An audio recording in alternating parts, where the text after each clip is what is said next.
All right, we're back in here again. You know, it's that time of year. Got to get them snow machines ready. We got maybe a foot and a half up on the flats, so we're starting to get a little depth. So yesterday I took and come in here and I drug out the sleds, and man, I'll tell you what, it's gonna be one of those things. So old Dragon, don't need to do anything to this thing this year, thank to God. Go through it, check it out, clean it up, change the oil in the gear case, put new fresh oil in there in the chain case, and pretty much grease it and ride it. She's ready to rock and roll. This guy, this needs to be rebuilt. New pistons. We're going with the 800 axis pistons, forged Wasco style. And we got a bunch of other stuff to do to it. This thing got trashed pretty hard last year. Like I say, so we've got to order a bunch of parts for this guy this year. So we've got the rebuild kit going on. We've got to replace the bearing right here. You can see it's two pieces. It's supposed to have an outer piece onto it. I don't know where that went. That fell off last year sometime. So that's got to be fixed. And then this guy will be done. And then brings us to this one. The old Frankensled. Still running good. No need to really do anything this year to this, except for I'm going to run a new air intake, get rid of the carburetors, not really get rid of the carburetors, but get rid of the air filter on the carburetor. So what we're going to do is we're going to eliminate those guys, get rid of those two air filters. I'm going to bring up two tubes coming up, and then we're going to exit them out over here for that hole right there. And that's kind of where we're going to put a big screen right there, so that way we're getting fresh air into the motor instead of having it pull in air from inside the box. Also, this guy gets some experimental parts this year. Happy to say about that. We got some experimental parts.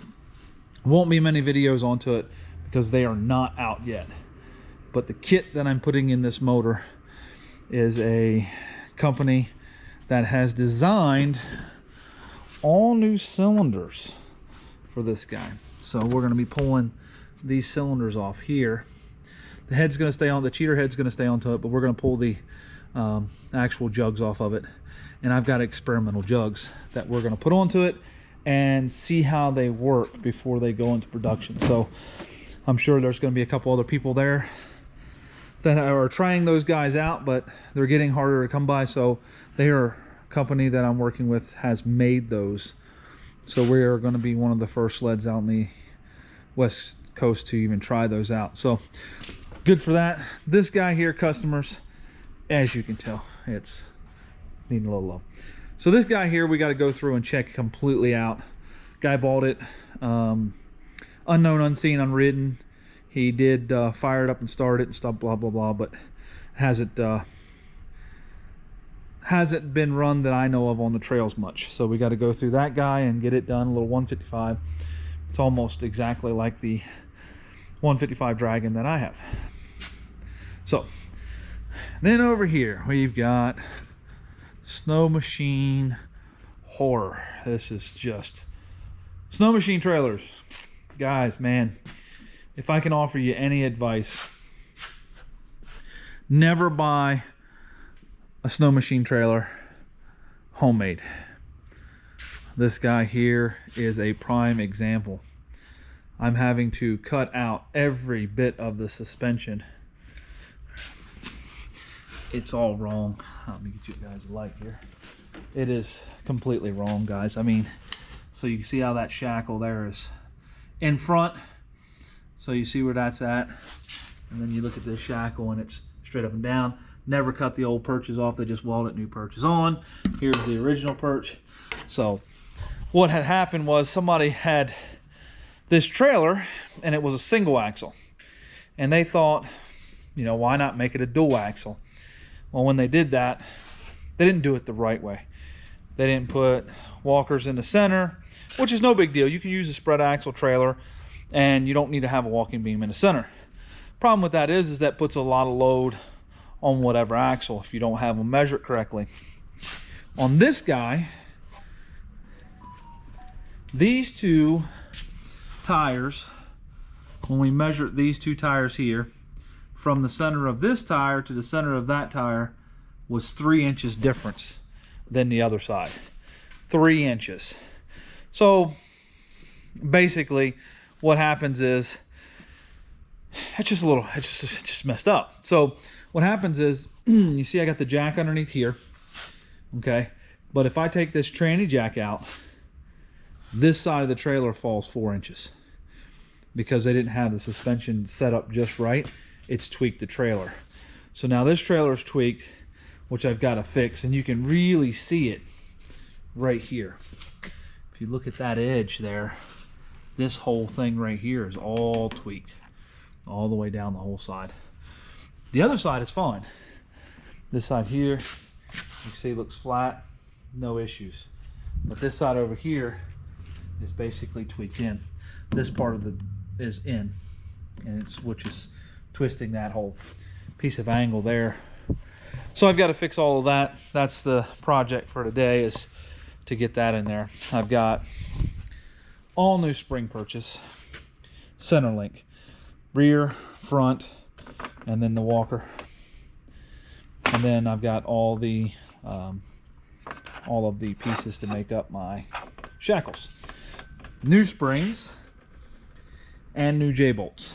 So we're going to put all new parts on this guy, put a whole new suspension under it, get it centered the right way, because like right now you can physically see the difference in the wheels. So we'll get in right there and start cutting all this stuff out and bring you guys along with me and get you down on the stand here, and we'll start getting this U-bolts cut, and I'll move the axles forward and I'll bring you guys back when we get everything measured out and start getting some things welded in, because I know you don't want to watch me just cut all this old metal off. All this stuff here's got to go. I got to cut all these spring perches off, the front side, the back side, all of that stuff needs to come out of there, and we're going to start fresh. And I mean, guys, look at these welds. Look at those welds. Beautiful work.